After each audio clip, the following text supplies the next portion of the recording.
Welcome to the Tech Humanist Show, a multimedia format program exploring how data and technology shape the human experience.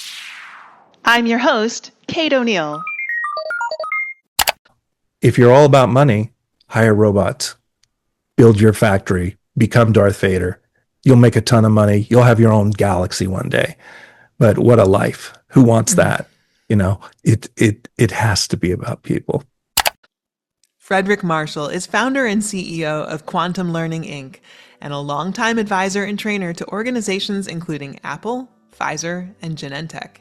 He has trained more than 130,000 professionals across 14 countries and helped launch dozens of biopharma brands.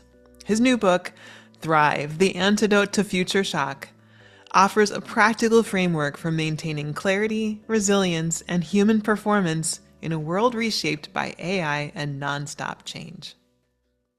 Well, Fred Marshall, it is a delight to have you here on the Tech Humanist Show. So glad to be here. Yeah, I'm excited to have you. The work that you're doing is exciting. But I want to say, first of all, I looked you up. I've been researching you, and your website lists you as CEO, investor, author, gardener. So inquiring minds want to know, vegetable gardening, flower gardening, Zen gardening, like what are we dealing with here? For me, Italian gardens. For my wife, vegetable gardens. And so we have this sort of little piece of Tuscany in our backyard. That's the idea, the vision. Since I'm a pretty obsessive compulsive guy, I like to go deep. It's good. It's good. 20 years in the making, but it's dialed in. Nice. It probably gives you a lot of opportunity for those being there style, like Chauncey Gardner quotes, right? Absolutely. Yeah. It's one of I my hope we'll favorite hear movies. some of those. Yeah. Well, speaking of life is a state of mind. I think that's what you're referring to. Yeah. I think speaking of favorite movie, favorite media, your new book coming out is called Thrive, The Antidote to Future Shock. And coincidentally, I've been revisiting Alvin Toffler's book, Future Shock, and the original idea. But I wonder, for listeners who haven't read him, what do you mean by future shock here in 2026? And what are the first signs you look for in this to be, or let's just start with, what do you mean by future shock in 2026? So the way I define it, it's similar to Toffler. It's just too much change, too fast, and more information than anybody could possibly process. So we're in this constant state of overload, overwhelm, because we have to deal with too many new things in a row. And, you can handle a change or two, but when it's just never ending, the mind gets saturated, the brain gets saturated, the body gets saturated, and pretty soon you just kind of lock up, and that's future shock. And Toffler talked about it in the 70s when I was in college. That's when I first came across that book. And now it took 50 years, but it's here. It's totally here for sure. Yeah, it's funny because I think he wrote it in '68, and the observations he's making at that time feel trenchant as you're reading them now. They feel so pertinent. So it's astonishing that someone could be so future ready in their thinking. Yeah, it was impressive. And obviously it put a dent in my brain because I read it way back when, and it still lingered. And I thought, oh, wait, are we living this now? I think we are, yeah. Yeah. Well, what's got you thinking that we're living it? What are the most common ways leaders misdiagnose it right now? What are they calling it instead? Well, they call it burnout. They call it lack of employee engagement. They call it laziness. They call it, they give it generational labels. Oh, those Gen Zs, those millennials, they don't work like we. It's like, no. This is completely new, completely different. Yeah, and what does a leader do differently once they recognize it as future shock? Well, there are a lot of things to do as a leader, but the most important thing is to recognize that information overwhelm and chronic change is something that has to be managed both from the top and the bottom of the organization. You can't just say, hey, here are these new AI, here's how it shows up. Here are these new AI tools, Claude, whatever. Go be productive. And by the way, we're going to measure how many tokens you use per day as our metric. We don't really have a vision or a goal as to what this is going to accomplish. We're not connecting the dots to anything strategically important or significant for the organization, but we expect you to work on this now, and do your day job too. That's not a good strategy. Oh my gosh, that's so on. That's so on point. I just saw my friend Caleb Gardner, and former guest of the Okay. show, had a newsletter today that said, when you said productivity, your employees heard like existential threat or whatever it was. They heard Yeah. layoffs, and that is the thing I think that we're missing so Hmm. much in this discourse, is that there's not enough transparency, not enough, sort of trust building that's happening. But in Yeah. addition to that, you're saying that there's also this sense of overwhelm about the future and the tools themselves. Yeah, but for everybody at every level. I mean, go talk to a senior leader and ask them if they're up to date on the new agentic AI that Claude can pull off, and they're Right. going, "I I know the words, but I'm not Yeah. sure I have a deep understanding." And I think the gap, there are different gaps at different levels. For senior leaders, people who are running the business responsible for big domains, their problem is connecting the use of AI to something strategically meaningful. That's the big challenge. And Right. then the next level down is connecting AI to something that's useful in my function, let's say for marketing or for ops or for whatever functional domain that you happen to live in. And then for the individual person down the ladder, well, can I use generative AI to make stuff? Ooh, boy, people really push back on video of AI generated video. It does the opposite of what you want. People reject Right. it. Oops, can't do that. So navigating that is tricky. There are a whole bunch of uncertainties. And if I had to name one word that summarizes all of this, it's uncertainty. Nobody has a good handle on it yet. All that's going to change in the next 18 to 24 months. The tools are going to get easier. People are going to figure out how to use it. But it's a rough road right now. Yeah, but by the time people have a handle on these tools today, right, there will be a whole new generations of tools that they'll have to learn. Yeah, successive waves. I was trying to think of a good metaphor, and it's like standing at the beach and just wave after wave after wave. The tide is coming in, and it just keeps coming in. We're not getting a break from that. And I think Yeah. that's the kind of thing that can really create burnout for people. But the opposite of it is that you and I have this world that we're born into and we've grown up in, and now we're living in, that has the most incredible infrastructure. Think about the infrastructure that we've got, not Hmm. just the internet, airplanes, cars, automobiles, healthcare, all this infrastructure. And we just take it for granted, Yeah. completely for granted. I am so grateful for all that infrastructure. And then now we have all these incredible tools that can compress time for us. Instead of taking 5 days to do something, it takes 5 minutes. It's quite incredible. So if you can curate the right pieces and align it with the vision that you have of your life and what you want, oh my goodness, it's going to be spectacular. And that's, I think, the strategy for everybody, especially as all the way up and down organizations and in the world. Design by subtraction. Don't try to do everything. The reason we're overwhelmed is we're paying attention to too many different things. Like, strip it all away and focus on a handful of things that'll make your future better. And the approach is really simple. All you have to do, life is throwing stuff at us all day long, Hmm. right? That's what it does. And so the question is, okay, how do I manage the incoming? And how do I decide what I want to come in as well? Those are Hmm. sort of two different problems. And so to me, I have a little simple process: priorities, obligations, noise. I just divide everything in my life into priorities, obligations, and noise. Priorities are things that are going to make my future better. And if you think about it, all the stuff we really want, health, wealth, great relationships, love, connection, meaningful work, all those things take time. It's not the kind of thing you can do on a weekend.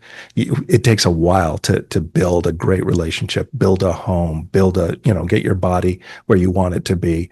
And so that focus on priorities and making time for priorities. I call it weekifying, blocking out time every single week to move those priorities along is essential. More important today than ever before, because there's so many things clamoring for our attention. The second is obligations. That's all the stuff we have to do. You got to respond to your boss. You got to do the email. You got to prep for this podcast, all the things that you need to do. They aren't necessarily changing your future for the better, but they're managing the present. And that's important.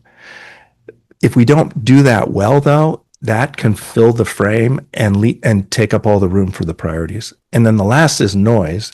And noise is all the stuff that's, noise is quite clever in its disguise. It's urgent. It seems important. It's certainly interesting, right? Just go to Instagram. What a fascinating place. I can burn 90 minutes like that on Instagram because it's so interesting, but it's almost all noise, even though it kind of feels like educational, entertaining. I don't know what it is. So screen out the noise, automate and contain your obligations so they don't fill the frame, and then block out every week chunk time, 30, 60, 90-minute chunks if you can do it. I think most people can find 90 minutes in a week, maybe not in a day, but in a week. Sure. And focus on the things that are going to make your life amazing. If you do that, then you've got compounding and exponential change going for you, not against you. It's to use a metaphor, it's like credit card debt is money going out. Good debt is money coming in, right? You borrow money to buy assets that bring more money in. That's called leverage. So the same thing applies to this. You want to use compounding to leverage your future in a good way. That's the vision. Yeah, that makes total sense. I love that approach: priorities, obligations, and noise. Is this something, you're such an interesting person to talk to about this because you have spent so much of your career observing top performers, right? I have, yeah. Is this something that you've picked up from observing top performers as well as in your own life? Yes, for sure. I think top performers, the big observations that I built my career around for top performers, I can tell you those are kind of in addition to what we're talking about. Okay. Those are leading with initiative versus responding to the flow of events. That's number one. Every top performer I've ever met, it's like they're not waiting to be told what to do, and they're not just reacting to incoming. They are leading the day. This is what I'm going to get done this week, and I'm going to deal with the stuff that's getting in the way, and I'm going to make sure that I get that done. That's that initiative, that super initiative. And we see that all over the place. Apple, Pfizer, Genentech, every company, it's super consistent. But there's another dimension, which is internal focus, external focus. So that's internal focus is me, my goals, my needs, my wants, my agenda. And external is how the world works, what other people need and want, what's going on in their life and their world. And so the interesting thing is that's another dimension of top performance. And the best performers are mostly external, but still get done what they need to get done. It's about 60-40, something like that, 2/3, 1/3. So mostly externally focused, but definitely get done what they need to get done interpersonally. And then lots of initiative, but still responsive to others.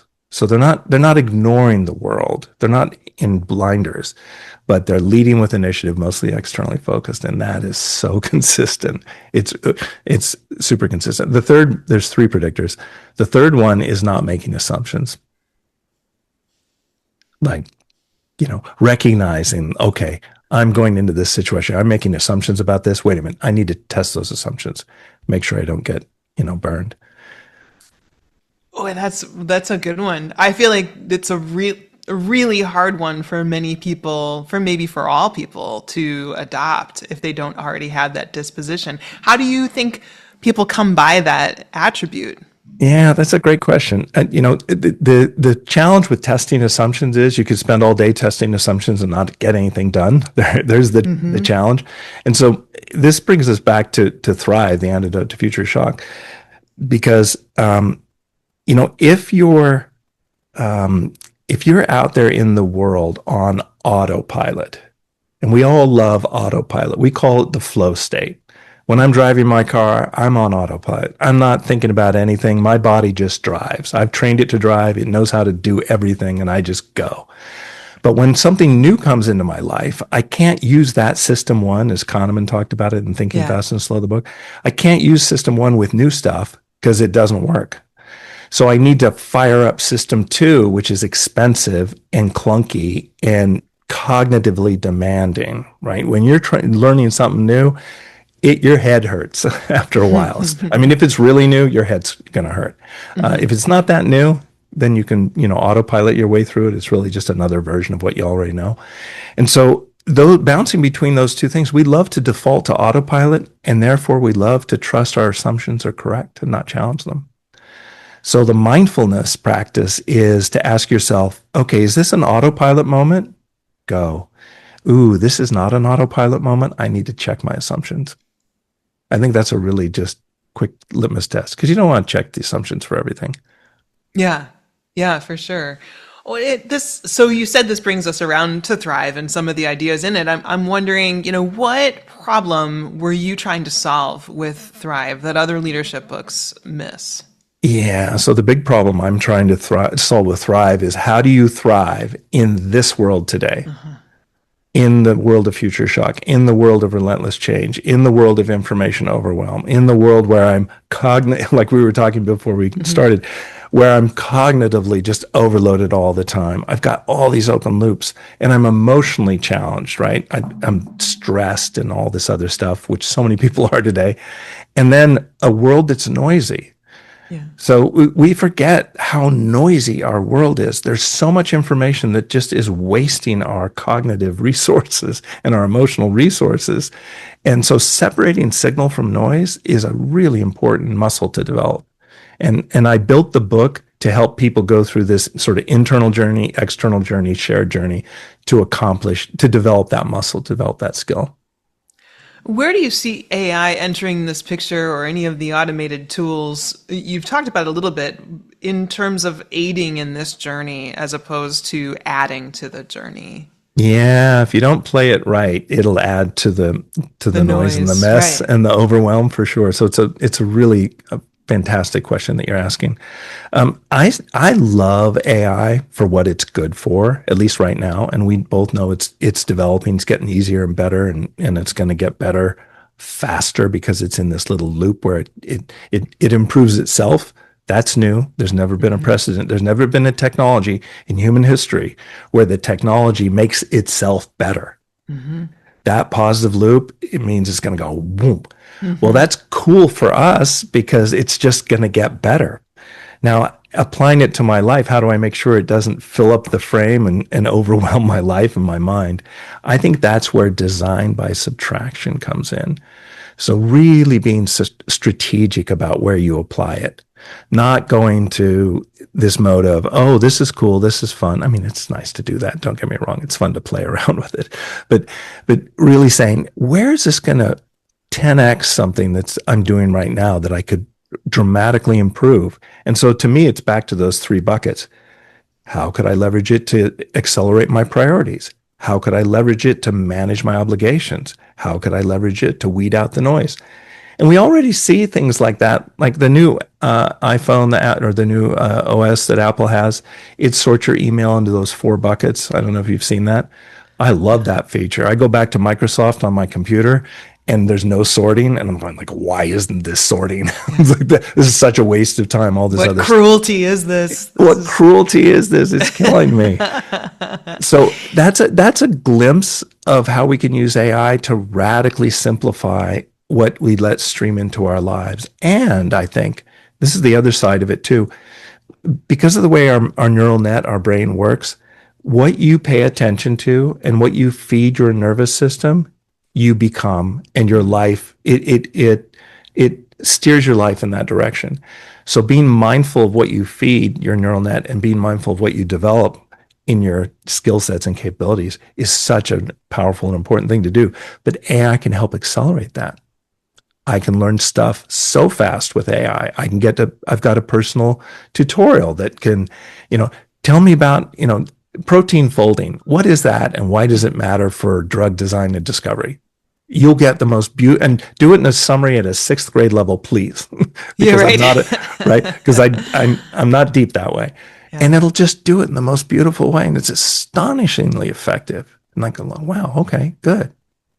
Yeah. The follow-up to that, though, is I've noticed a couple of friends of mine have talked about some studies that have shown not only this cognitive debt that everyone keeps talking about with variations of AI systems, but even when you get the answer that you've asked for and you get the most perfectly formed answer and it's right at the level you're asking for, if it's too easy and it's delivered to you too easily, you won't necessarily remember it. You'll check out during the process of reading it. And so I think there's an add friction part of this, right? Like a kind of quiz me on it, or give it Oh, to me yeah. in chunks so that I can absorb bit by bit and that we can build into this. Otherwise, it won't be knowledge for me. It'll be like an answer in the moment, Yeah. but not Yeah. necessarily knowledge building that I'm going to do. We have to, I think it seems like we have to learn how to learn since we're directing our own 100%. learning so much. Yes. Yes. I love that. I think learning is, I'm in the learning business. So of course I have a bias Yeah, toward learning, yeah, but the idea of saying, okay, now quiz me on this, ask me 5 questions to make sure I get it. And, yeah, I do that with chat all the time. So I'm asking you to do something before you do it, play back to me what you think I right, want. But right, we could reverse that. Like before I exactly. go on to the next module, ask me some questions, make sure I've internalized it. And then you could take it farther. We could have so much fun with this. Then you'd say, okay, well, how do I apply this to, this part of my life, to that part of my life, to this part of my life? The so-called Super 8 that we cover in Thrive. Yeah, It's your great mind. segue. It's your mind. How do I apply it to improving my neural net, my mind, my capability? How do I apply it to my biological self, the healthy cells, healthy life? How do I apply it to my relationships? How do I apply it to my systems? Because it's something we haven't talked about, but it's worth spending some time on, is the best way to manage complexity is to build, either design by subtraction or build systems to automate and handle it for you. In this house, I'm downstairs in the basement. I have the most incredible systems that I've built over the last, I don't know, decade or so. And they just handle everything. I don't have to think about it. It just works. Kind of like your thermostat. You just set it and you walk into the room and it's always the temperature it's supposed to be. The more we can do that and build those systems, the higher we can go. We can do higher value work. We can do more interesting things. So having a systems mindset is really important, and having a bias to building those systems, or finding people who can build them or buying them or something, is really important. And those are the first 4 of the Super 8. But if you get those things dialed in and pointed in the same direction, rather than, most people, they're Super 8 are pointing all over the place. They're kind of random and just showed up. But if you get them all aligned, wow, that's when the magic happens.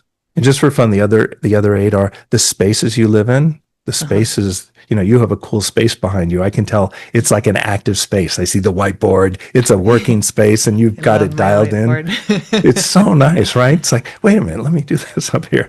Um, so get your spaces dialed in, and each space has its own function. My bedroom has a space. It's all about rest. That's the mission statement of that space. It's like Mm. super good sleep. So I've got that dialed in. The bathroom has a role. The kitchen has a role. Kitchen is all about food prep, healthy living, shared moments, magic moments. That's to me what the kitchen's all about. So let's dial it in for that.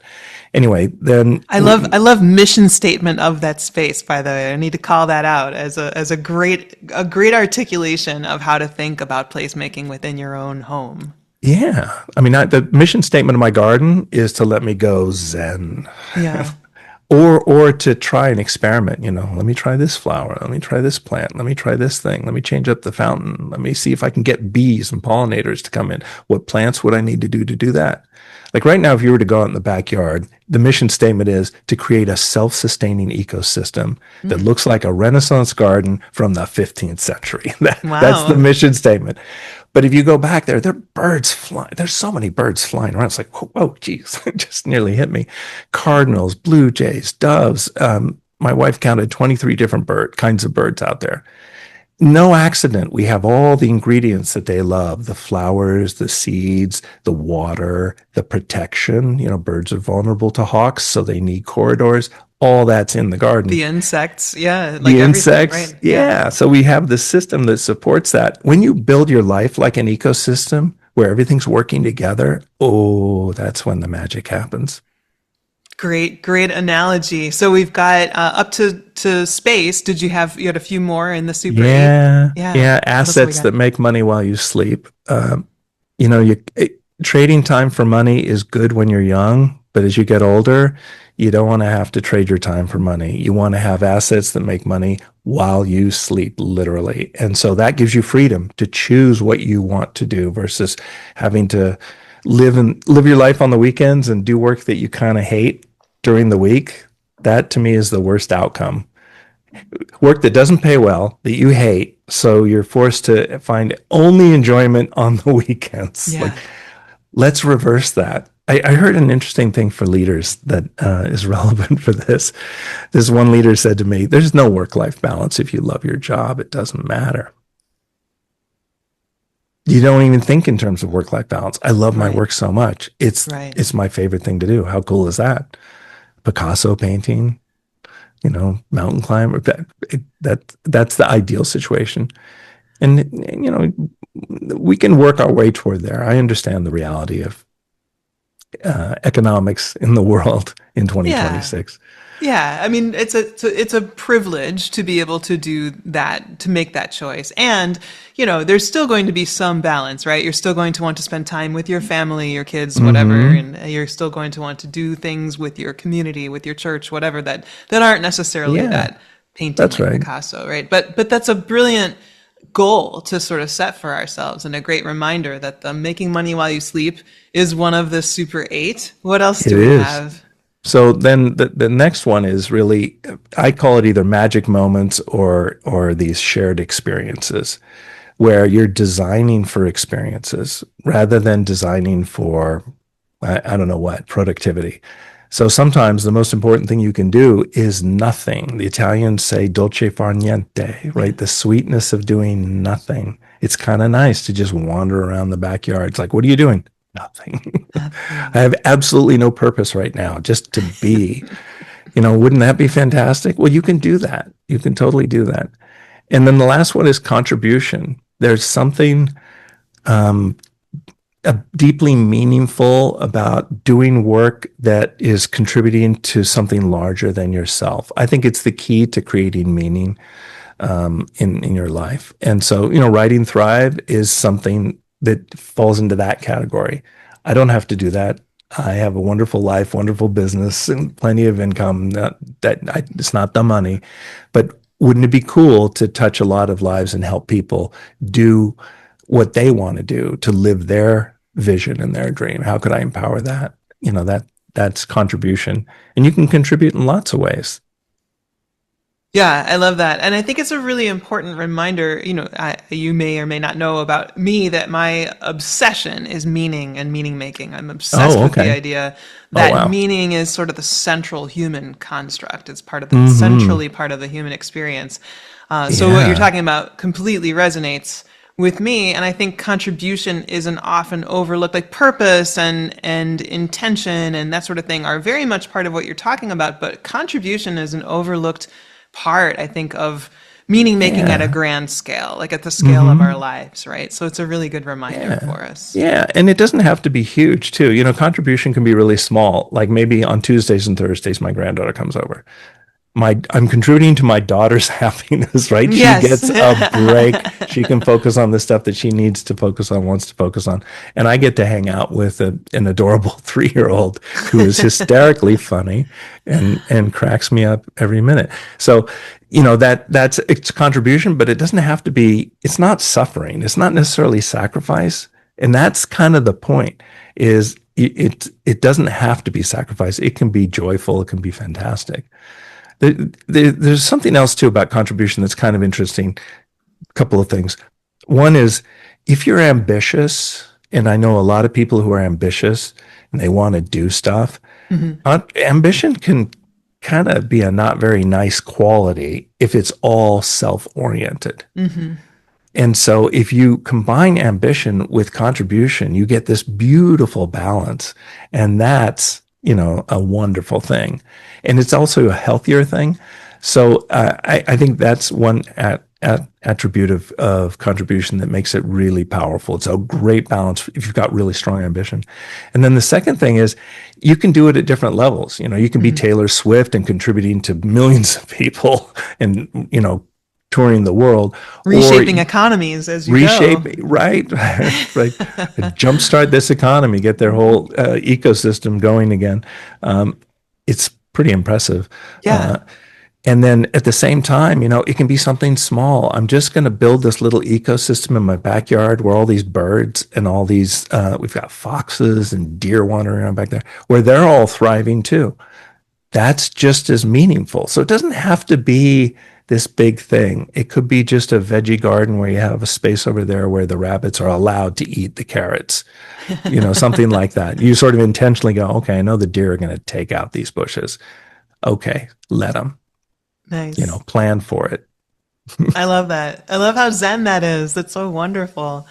But I'm thinking too about how many organizations you personally have overseen or been part of, or contributed to, Man, and all of the way things. over 150, maybe Is that 200. right? Yeah, I yeah, mean, a I lot. know some of the bigger names: Genentech, Pfizer, Apple. Are there others that you would like to sort of shout out for examples of having witnessed the greatness within them?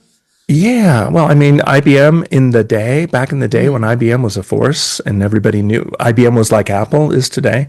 Uh, so IBM, AT&T, Biogen, almost every pharmaceutical company. It's easier to name the companies we haven't worked with. That's Colgate amazing. Palmolive of all companies, they're doing interesting things. Yeah. There's a lot, Yeah. some insurance companies, Chubb and Son and others, whole bunch. Yeah, that's incredible. And what I was wondering in asking that is, as you think about the super aid and you think about Hmm. thrive, conditions for thriving, of course, we know that those companies themselves are made up of people, right? And those Yeah. people need to thrive. And the organizations, if we want the organizations to thrive as an organization, that Yes. the people within them need to thrive. Is that a correct interpretation? 100%. Yes, absolutely. Yeah. Are, And, are and there mechanisms to extrapolating the thrive characteristics to that organizational effectiveness thinking I that think go so. beyond just individual application of the ideas?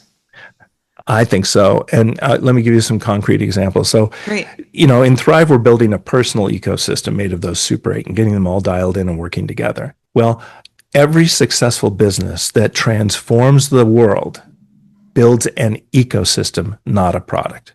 So Apple has this probably one of the biggest ecosystems ever in human history. They have customers, they have suppliers, they have developer communities, they have an app ecosystem, they have the app store. They are ecosystem builders. If you think about Jensen Huang and NVIDIA, he has built one of the most incredible ecosystems ever. And now he's expanding his ecosystem.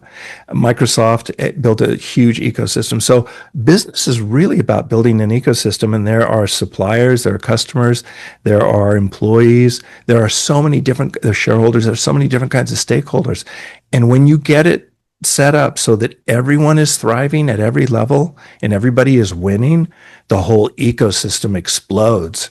And that's when you see the world changing. That's when you get written up in, Time or Forbes for, company or person of the decade, because you've built an ecosystem that has changed the future of some domain, whatever that is, whether it's tech or, health, human health, or pick a category. So Yeah. I think the paradigm shift is think about building an ecosystem where everyone and everything thrives. And if you have that mindset, then, you're going to make choices differently. Yeah, it sure seems like it. I'm also wondering, many organizational leaders are struggling right now with how fast-paced everything seems and the uncertainty Hmm. that you talked about already. But the difference between moving fast and accelerating dysfunctional choices is pretty subtle sometimes, right? So I wonder if you have any guidance for people who are struggling with this sense that everything has to go really fast in order to be competitive. And Hmm. yet, we don't necessarily have all the answers we need to rush headlong into the uncertainty. Like, what is your view on that? Yeah, that's a beautiful question. I think the secret to thriving in the world today is to actually slow down. It's the most counterintuitive thing you could possibly imagine, but slowing down is the best way because of what you just said. The choices we make end up creating trajectories, and if you make the wrong choice, you've got the wrong trajectory. So it's worthwhile to think about the choices, but they're not that complicated, especially in the world of business anyway. You know what the things are that you need to develop and build out strategically. You need a competitive moat. You need supply chain management that's absolutely, fantastic. Each of the domains are well understood. So if you look at the functional domains in your world, whatever that world is, whether it's your household, you've got these functional domains, or a business, and you articulate what would a 10x improvement do in that functional domain? Well, it wouldn't do much. Okay, don't do that one. This one, oh, that would be fantastic. That would really be something. Okay, what tools do we have available now and what's emerging that could help us do that? And let's point all that energy toward that. So I'll give you a small example that OpenAI and other companies are doing right now. They're in this fast iteration cycle. And AI is inherently fast iterating, so not everything can iterate that quickly. But one of my favorite examples of somebody who's taken this notion of how could we improve something and iterate quickly in a meaningful way is the whole interpositive acquisition by Netflix. So Ben Affleck started this company with some other people called Interpositive. And the problem that he saw inside the movie making business, it's got these 3 blocks. Once you get the director and everybody lined up, that's maybe the prequel, is get the money, get the green light, get the team together. But once you've done that, there's pre-production, everything leading up to when you start filming. There's production, that's when you capture the film or the video, and then there's post. And the problem is you capture, you bring your friend in to do Matt Damon to do this, cool movie, and you capture all the video, and that's a wrap. We have the wrap party, and everybody flies to their next gig. They fly to their next gig. I'm so excited. They fly to their next gig, and you get to post, and you look and you go, oh my God, that scene's not working. Right. But Matt's gone. He can't come back. He's on another movie. He's on another project. He literally can't come back. You are so stuck. This is a huge problem that happens all the time. So Ben Affleck's big idea was, what if we took all the assets that we had, all the video and all the film that we captured, loaded it into our own AI, and then had it generate the missing pieces to be consistent with the film and the lighting. And by the way, there were some wires showing there. Let's subtract those. And by the way, the sun was here and it really needs to be over there. Can you move the sun? Yes, you can. AI can do that. So it's proprietary. And that solved a huge bottleneck, a huge problem in that business. How do you make the movie work when everybody's gone and you're done filming? Yeah. You run out of B-roll to fill in the gaps. So who knows what Netflix paid for it, but I guarantee it was a lot. Yeah.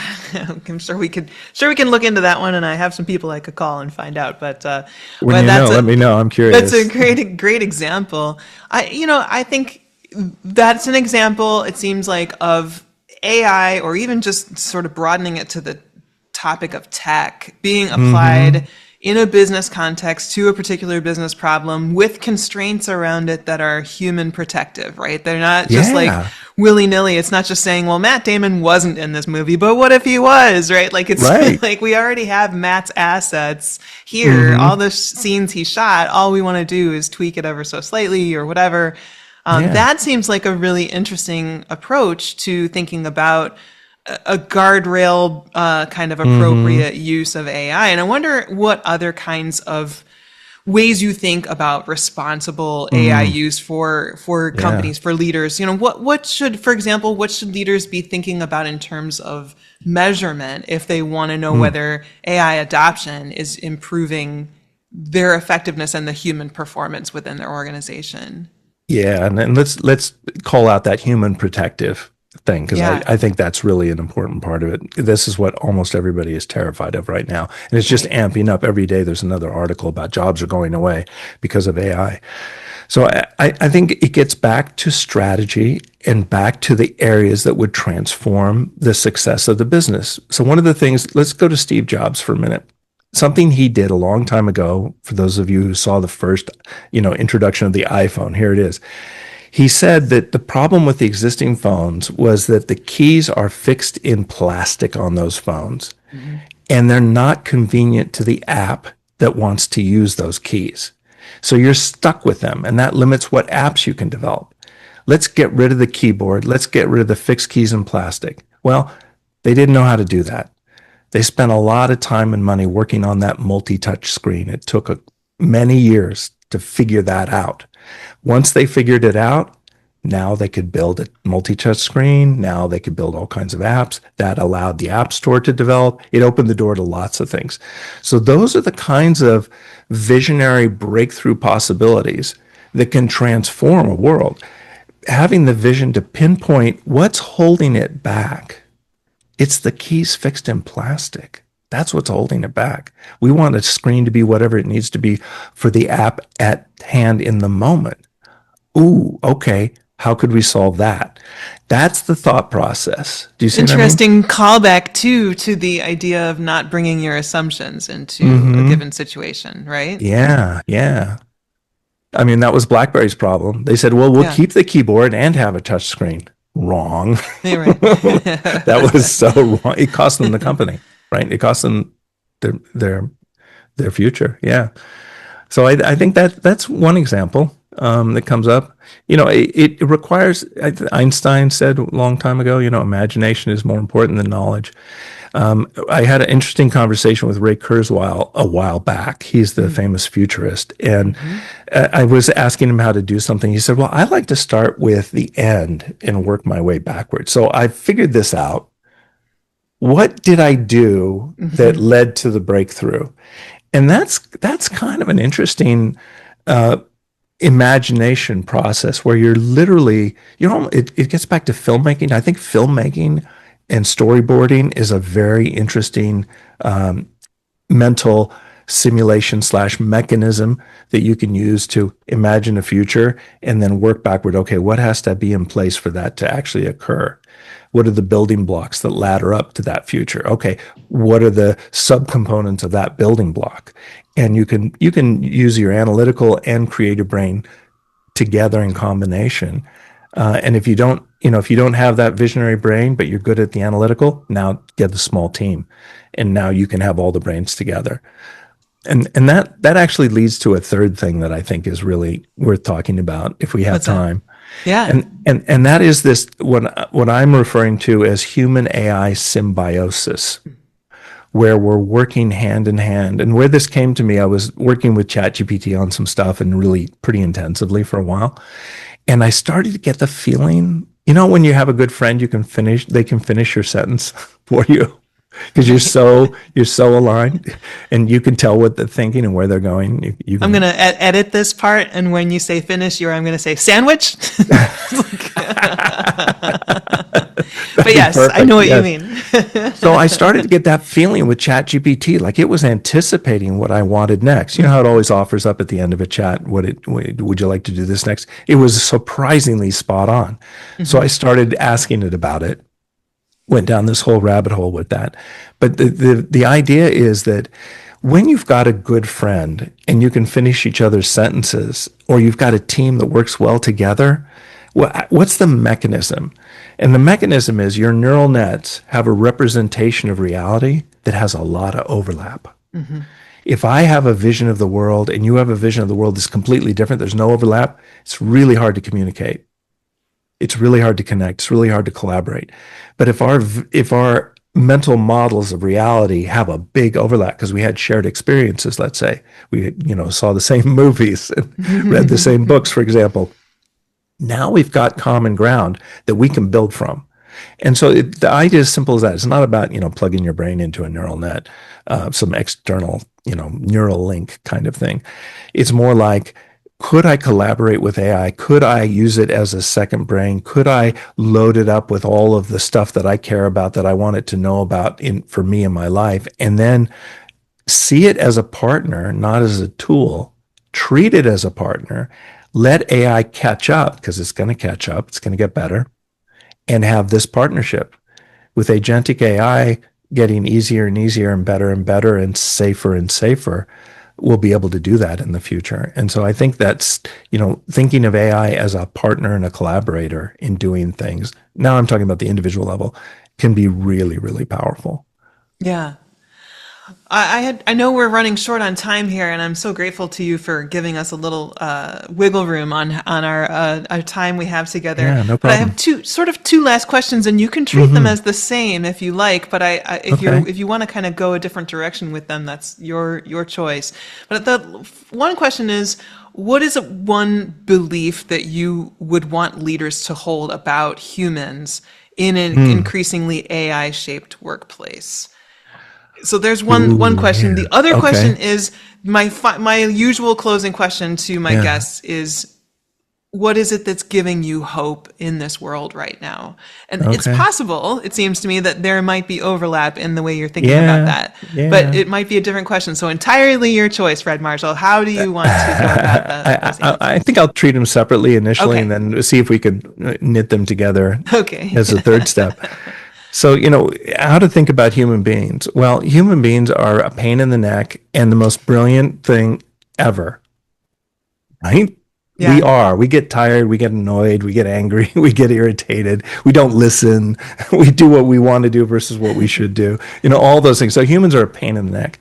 They're also the most amazing things ever because a human can think a thought that no AI will ever come up with. They'll have an intuition, an intuitive leap that's incredible. And when you get the right people in an organization or in your life where they are symbiotic with you, the things you can do together are so incredible. No AI will come close to that. And it's how you break new ground. AI is really good at rehashing stuff. And, I've been using it a lot for a while. And it's still very much trapped into the extrapolate from the existing data sets. It's beautifully done. It's really nice and it's cool. The idea of let's use a Van Gogh style of painting on this photograph. It's Right. good at that. But both of those are known. To do something that's never been thought of before, never been done before, that's a very human thing. And then the other part, I think, is that we're here for people, not for money. I prioritize people over money every day.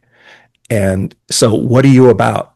If you're all about money, hire robots, build your factory, become Darth Vader.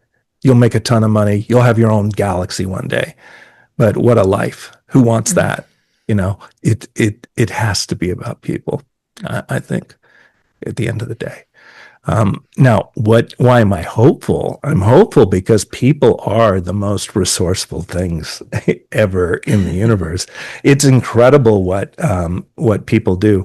I have two stories that come to my mind. One is there's a famous story of one of the first ghettos in Nazi Germany where they bricked up a bunch of city blocks and they cut them off from the rest of the world.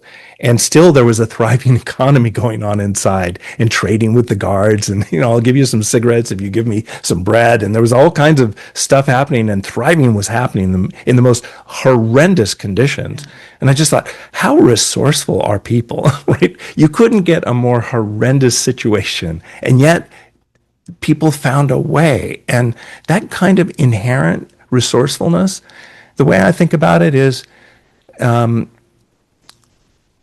cells developed around 3.5 billion years ago, something like that. I may have my numbers wrong. Maybe it's 4 billion, but 3.5 billion, let's say. And it started as a single cell, and all life on this planet came from that one cell. You and I are the leading edge of We're the leading edge of 3.5 billion years of successful evolution. Sorry, AI. You're not going to win. You're not going to win. It's too much history there. We're really good at figuring it out. Yeah, it's a great optimistic perspective. Fred Marshall, it has been a delight to talk with you. I wish I we had feel the booked same way. 7 hours for this Yeah, me conversation. It too. was Well, so good. love it. Uh, we're going to be looking forward to Thrive, the Antidote to Future Shock, coming out on May 12th. Is that right? Mm-hmm. And where can Yep. people find the book? Pretty much everywhere. Amazon, Barnes and Noble, online, in bookstores, wherever you want to go. Great. Thank you so much for joining us today, Fred. Oh, you're welcome. Thank you. Thank you for listening to the Tech Humanist Show. This episode was produced and edited by Thrive Loud Productions, with research by Ashley Robinson and Aaron Daughtry of Interabang. You can find more information about the show's guests and links to their projects at thetechhumanist.com, where you can also find more episodes, or you can subscribe at Apple Podcasts, Spotify, or wherever you get your podcasts. Special thanks to all of our guests for lending their voices to help make the future a brighter place. I'm Kate O'Neill. You've been listening to the Tech Humanist Show from KO Insights.